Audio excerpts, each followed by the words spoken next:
Ma'am, sa kahapon daw po wala pong na-recover. We can imagine kung gaano nga ito ka-challenging. So ano po, kung mamarapati lang po ninyo, ano po ang magiging ano ngayon, galaw po ng ating mga divers para po sa pagpapalawak pa po ng area na kanila pong sisisirin?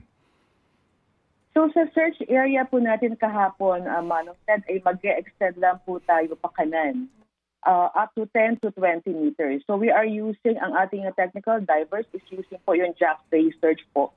So para mas maging masinsin po ang kanilang pagdadive, given do sa identified location na ipin-provide po sa atin. So ma'am, kasi po 'di ba ang mga divers nga usually, naglalagay nga ng palatandaan 'yan ano, mayroong palutang and then may line sa ilalim. Yun ho bang mga existing line na yun, 'di na nila gagalawin para po in case magkaroon ng alam niyo na mga technical na mga usapin sa kaso nito, ano ho, preserve na po yung mga markers?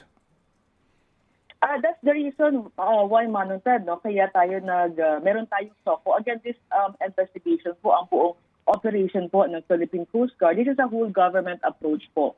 So yung mga markings po, kaya po natin nilalagyan ng rope and then markings and then inaantay natin yung SOCO para makita rin po yung exact location ng pagkukuhaan. And then once na ma-recover po, no, automatic na binibigay natin. And then just to ensure yung search area natin, naglalagay po tayo ng mga buya dyan. So para ma-determine na tayo po ay nag-extend, no? Hanggang sa ma-cover na po natin na yung ibinigay na location po sa atin. So Opo. that is the intention po for our day-to-day operation. Yes, ma'am. Yes, ma'am. And then, ma'am, ito pong mga visuals po, no? Obligado po ang ating divers na kumuha ng video para din po maging bahagi po ng ebidensya kung sakasakali. Yes, tama po yan, Manong Ted. May kasama po silang video pagbaba po. Oo. And then, pag saangat, binibigay po yung location para maging parte po yun ng ebidensya or part of the investigation po. Yung makukuha nating location doon. Okay. Ma'am, yun pong Philippine Navy wala pa sa eksena? As of the moment, Manong Ted, wala pa po. So the diving operation is purely operated po ng Philippine Coast Guard technical divers po natin. Yung pong equipment na sinasabi nga na parang underwater drone, wala pa kayong ginagamit ng ganun po, Kapitan?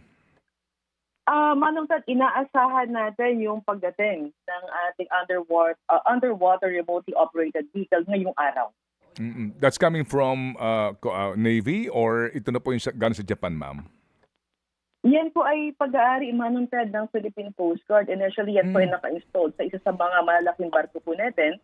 So, ni-request po natin yan ngayong araw para makatulong po sa diving operations natin.